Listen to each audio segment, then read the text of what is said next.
창세기 37장부터 50장까지는 이제 명확한 주인공이 있습니다. 그 주인공의 이름은 바로 오늘 본문 말씀에 등장하는 요셉이라는 사람입니다. 분량으로 따지면 구약 성경의 창세기에서 가장 많은 지분을 가지고 있는 사람이 바로 요셉입니다. 분명히 그 요셉의 부모님들, 그의 혈통에는 정말 훌륭하고 위대하고 엄청나고 대단한 분들이 많은데, 그 어떠한 사건보다 성경은, 창세기는 요셉의 사건을 가장 크게 다루고 있다는 사실을 우리는 알 수 있습니다. 혹시 이 새벽 예배 드리시는 분 중에 이제 호불호를 따졌을 때 여러분 요셉 조금 별로라고 생각하시는 분 계십니까? 요셉 다 좋아하십니까? 확실합니까? 대답 잘 하셔야 돼요. 요셉이 어떤 존재, 여러분 대충 알고 그냥 뭐 꿈꾸고 막 부자 되고 막 총리 되고 그것만 보시면 안 돼요. 요셉의 성격이 얼마나 거시기한지 제가 한번 소개해 드릴게요. 여러분 다 좋아한다고 하셨어요? 잘 봐요. 자, 오늘 본문 말씀은 이제 요셉의 어린 시절, 이제 요셉이 어린 시절의 모습에 대해서 기록이 되어 있는데요. 요셉은 과연 어떠한 사람인지 한번 살펴보도록 하겠습니다. 제가 세 가지만 나누어 볼게요. 첫 번째, 요셉은 어떠한 사람이냐면요, 형들의 잘못을 계속 일러 바치는 사람이에요. 일러뽕 있죠, 일러뽕. 형제들이 많은데 얄밉게 그냥 묻어두고 덮어두지 아니하고 다 밝히고 가서 쪼로록 가서 일르는 사람. 2절이에요. 야곱의 족보는 이러한다. 자, 야곱의 족보는 12명이 르우벤부터 쭉 나와야 되는데 갑자기 요셉이 나와요. 우리가 36장에 에서의 족보를 나눴잖아요. 거기 쭉 이름이 쭉 나왔잖아요. 그렇게 야곱의 족보가 나와야 되거든요. 근데 야곱의 족보는 이러하니라. 갑자기 요셉이 17세, 족보가 아니에요. 그냥 요셉 이야기예요. 자, 17세 소년으로 17살이 되었습니다. 그의 형들과 함께 양을 치는데 그의 아버지 아내 빌하의 아들들과 더불어 함께 있었는데 그가, 요셉이 그들의 잘못을 아버지에게 말하더라 그래요. 그러니 이 예쁩니까 안 예쁩니까? 안 예쁘겠죠. 형들의 입장에서는. 그렇죠? 아무튼 요셉은 형들의 잘못을 일러바치는 일러뽕이다.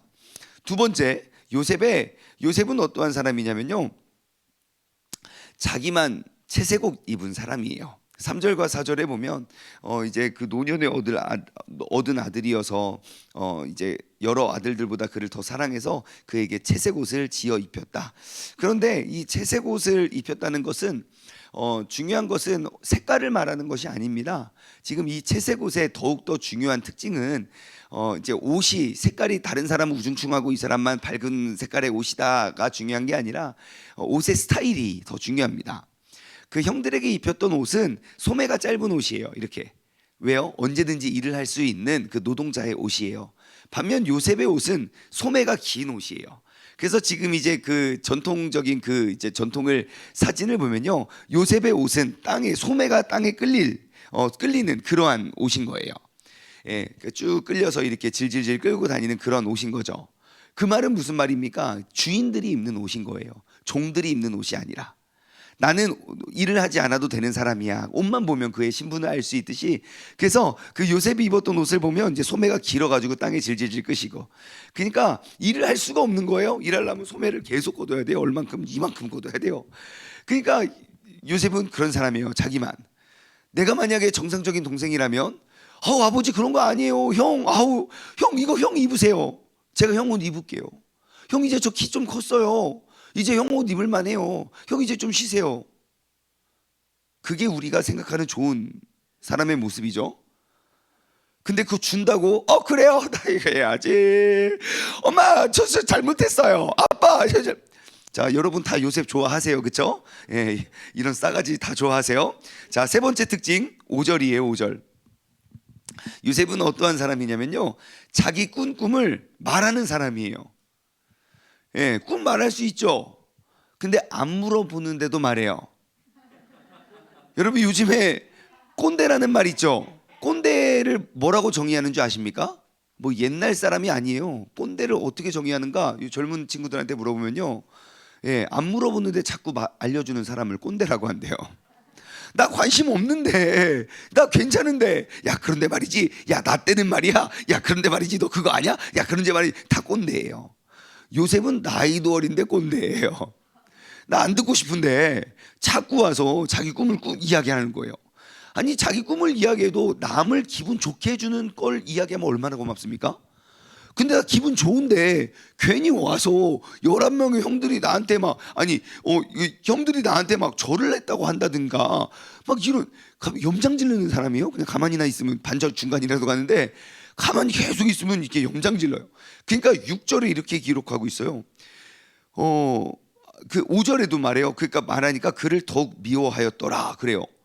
그러니까 이제 형들이 이 사람을 얼마나 미워했는지 계속 이제 그들을 미워한다고 계속 이야기를 하고 있는데 아무튼 더욱더 미워했어요. 그럼에도 불구하고 6절 보십시오. 요셉이 그들에게 이르되 청하건대 내 꿈을 들으시오 그래요.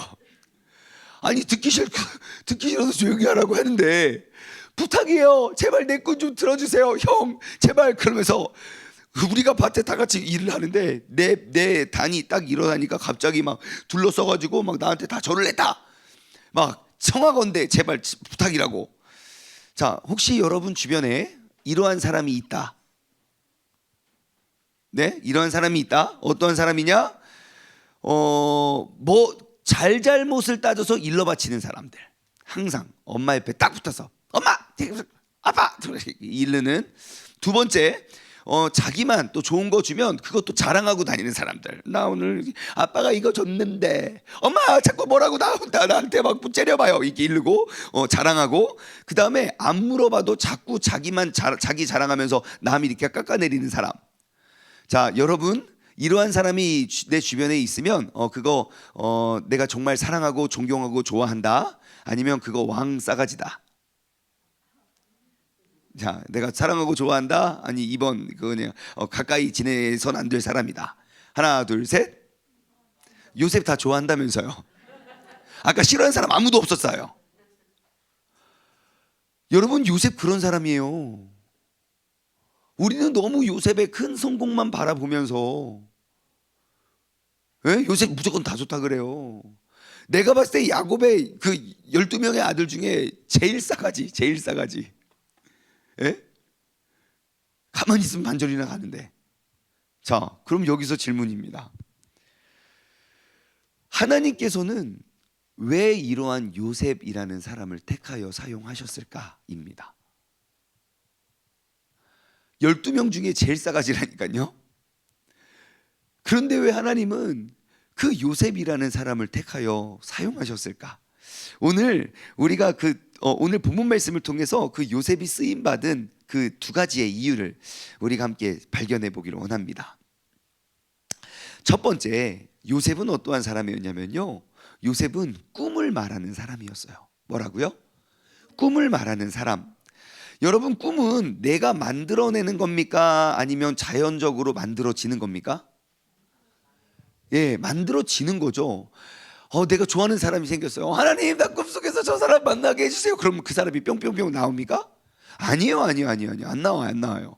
하나님, 나 이런 꿈 꾸고 싶은데요. 막 꿈꾸는 대로 다 이루어집니까? 아니에요. 꿈은 그냥 무의식 속에서 이렇게 꾸는데 하나님께서 그 만드신 이가 우리에게 주시는 거예요. 자, 우리가 알고 있듯이 이 요셉이 꾼 꿈들이 하나님께서 주신 것임을 요셉은 인식했어요.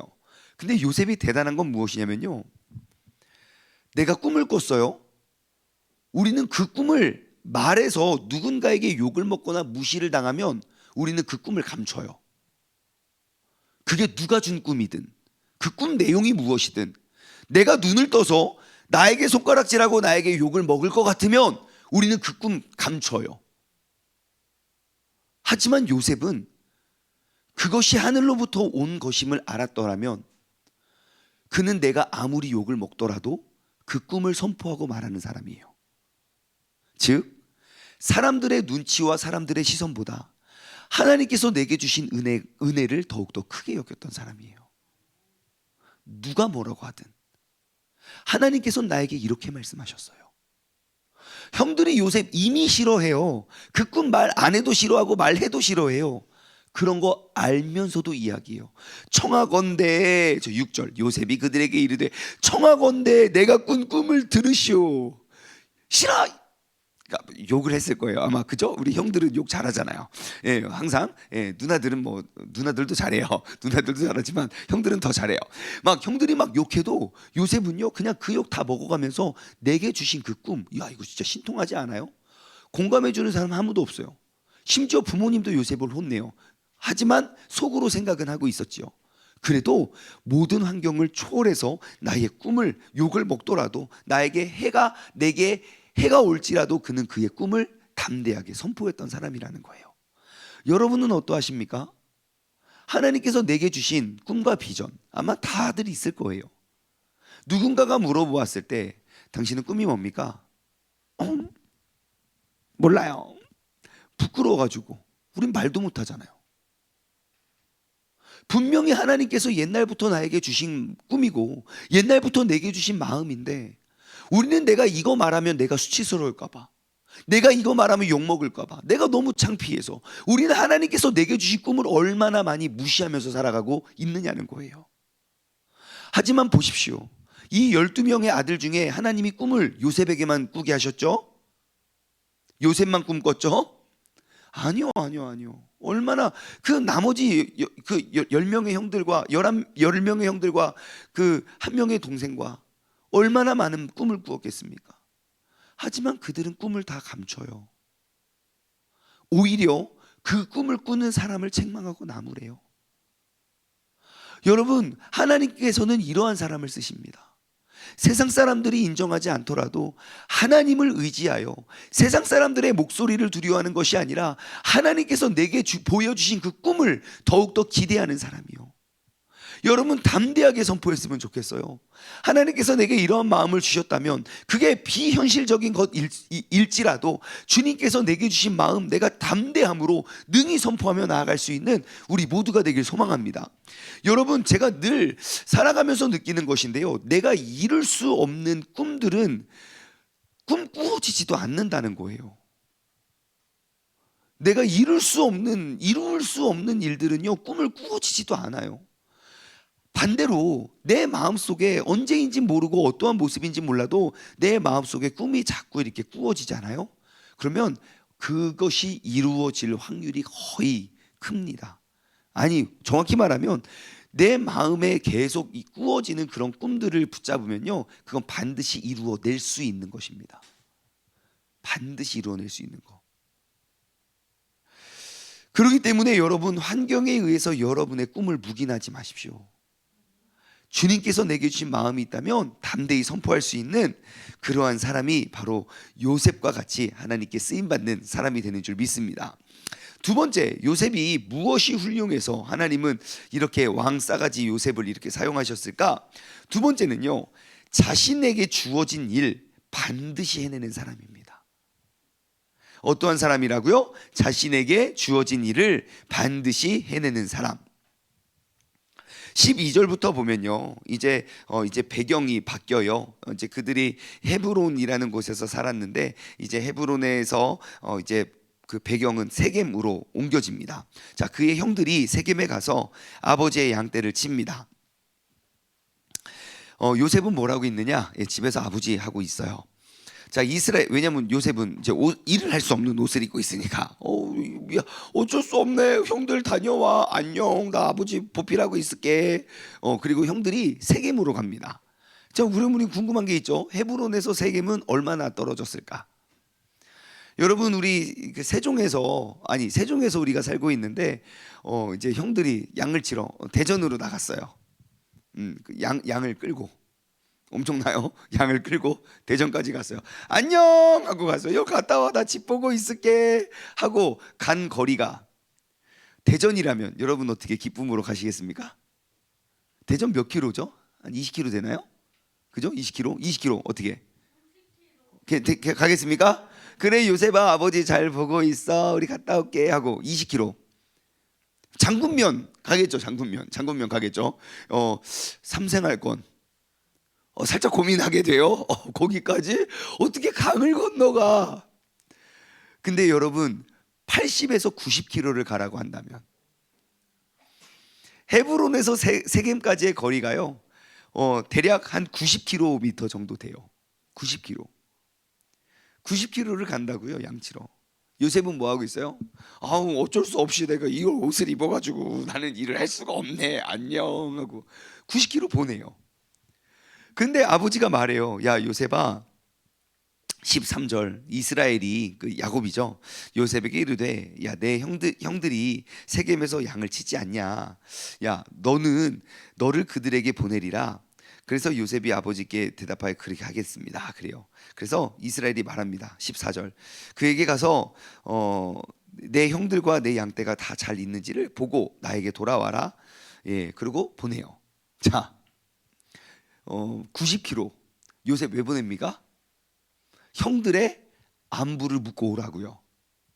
예, 여러분들 뭐 아버지 말씀이라면 형들의 안부를 묻기 위해서 90km, 180km 그냥 금방 갔다 오죠. 알겠습니다, 아버지 하고 나 가야지. 90km 막 걸어서 막 낙이 타고 가요. 예, 쉬운 일이 아니죠. 정말 작은 일이에요. 그런데 요셉은 그 일에 가서 순종을 해요. 근데 요셉이 대단한 건 무엇인지 아십니까? 그렇게 열심히 해서 딱 도착을 했어요. 세겜에 도착을 했어요. 근데 형들이 있습니까, 없습니까? 없어요. 내가 90km 걸어갔는데 형들이 없다고요. 그럼 어떻게 합니까? 어머, 어쩔 수 없이 형들이 없네, 돌아가자 하고 돌아왔을 거예요. 근데 요셉은 돌아오지 않아요. 뭐 하고 있습니까? 예, 형들을 찾아요. 왜요? 왜 형들을 찾죠? 뭐라고요? 아버지의 명령이 있었기 때문에. 그건 뭐예요? 안부 묻는 거예요, 안부. 그래서 요셉은 거기서 한 2, 30km 거리를 더 갑니다. 도단이라는 곳으로, 북서쪽으로. 세겜이라는 곳에서 북서쪽으로 그 도단이라는 곳으로 가요. 다시 말해 한 3, 40km 걸린다고 해요. 그러니까 다시 말해 한 120, 130km의 거리를 뭐하러? 안부 물으러 가요. 근데 요셉이 이제 다시 고향으로 돌아오는 데는 오랜 시간이 걸리죠. 거기서 잡혀가게 되는 일들을 겪게 되죠. 요셉은 어떠한 사람인가? 왜 하나님은 요셉을, 그렇게 왕싸가지 요셉을 사용하셨는가? 여러분, 요셉에게 맡겨진 그것이 아무리 작은 일이더라도 그는 그 작은 일에 충성을 다하는 사람이기 때문입니다. 작은 일은 무시하고 큰 일이 오기만을 기다리고, 작은 일은 그냥 나에게 그냥 무슨 아빠 지금 세겜 갔대요, 세겜. 아니 알아서 오겠죠. 아빠 생각해봐요. 나 혼자 가면 나 혼자고 형들은 지금 10명이라고요. 누가 더 위험하겠습니까? 하면서 설득하지 않아요. 그냥 그것이 아버지의 뜻이고 아버지의 명령이면 그 작은 일에, 지극히 작은 것 하나에 충성 섬기는 자가 곧 나에게 한 거다. 누가복음 16장 10절 두 군데만 찾아볼까요? 누가복음 16장 10절, 제가 진짜 좋아하는 말씀이에요. 누가복음 16장 10절, 제가 늘 기억하고 마음에 새겨놓은 말씀. 함께 읽어볼까요? 시작. 지극히 작은 것에 충성된 자는 큰 것에도 충성되고 지극히 작은 것에 불의한 자는 큰 것에도 불의하다. 지극히 작은 것에 충성된 자는 큰 것에 충성됩니다. 요셉은 큰 꿈을 꾸었던 사람이 아니에요. 지극히 작은 것 하나에 충성된 사람이에요. 마태복음 25장에 보면 달란트 비유가 있죠. 1달란트, 2달란트, 5달란트. 여러분, 요셉은 지금 형들에게 가서 이 안부를 물어라 라고 이제 보낸 그것은 몇 달란트짜리입니까? 예, 1달란트도 안 되는 일이에요. 근데 요셉은 어떻게 하죠? 예, 그 일을 이루어낼 때까지 해냅니다. 설령 내가 그 길을 가다가 내가 죽음을 맞이할 그 죽음의 위협이 있어도 요셉은 도망가지 않습니다.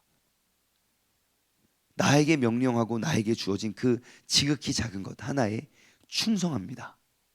여러분, 그 작은 것에 충성한 사람 하나님께서 어떻게 쓰시는지 아십니까? 예, 요셉처럼 써요. 근데 신약 성경에는 그 똑같은 원리를 이렇게 이야기해요. 마태복음 25장 21절 한번 보십시오. 마태복음 25장 21절. 자, 보십시오.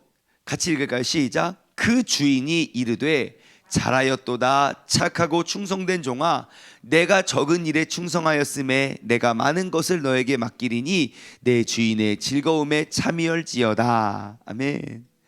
그 작은 일을 맡겼는데 너가 그것에 충성하였으니까 내가 큰 것도 맡기겠다는 거예요. 여러분, 그렇다면 작은 일일지라도 맡겨진 일에 충성하는 사람을 하나님께서 사용하시고 하나님께서 큰 일을 맡기신다. 분명히 요셉에게 주어졌던 미션은, 여러분, 요셉이 꿈을 꾸었기 때문에 그 꿈을 이루었다고 생각하지 마십시오. 요셉에게 맡겨진 미션은요, 그냥 단지 형들 안부를 묻고 와라 라는 미션이었어요.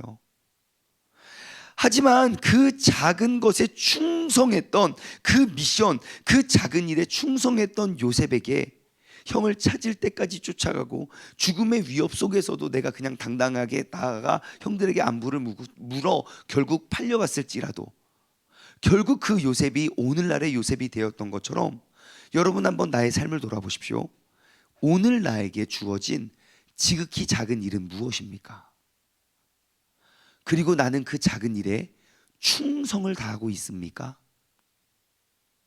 제가 단언코 이야기하건대 여러분 하루 종일 핸드폰 들여다보는 거 작은 일에 충성하는 거 아닙니다. 제가 단언코 이야기하는데 요즘 젊은이들 하루 종일 게임하는 거 여러분 지극히 작은 일에 충성하는 거 아닙니다.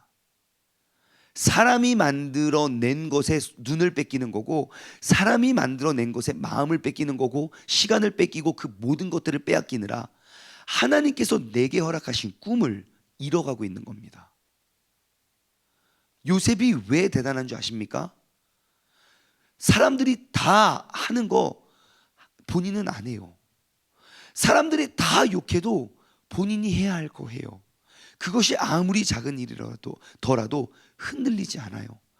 이러한 마음이 있었기 때문에 종으로 팔려갔을 때 그 음녀가 꼬실 때도 넘어가지 않는 거예요. 이러한 저러한 것에 흔들리는 사람은, 그 유행을 따라가는 사람은 유혹이 올 때마다 흔들리고 내가 그러겠지요.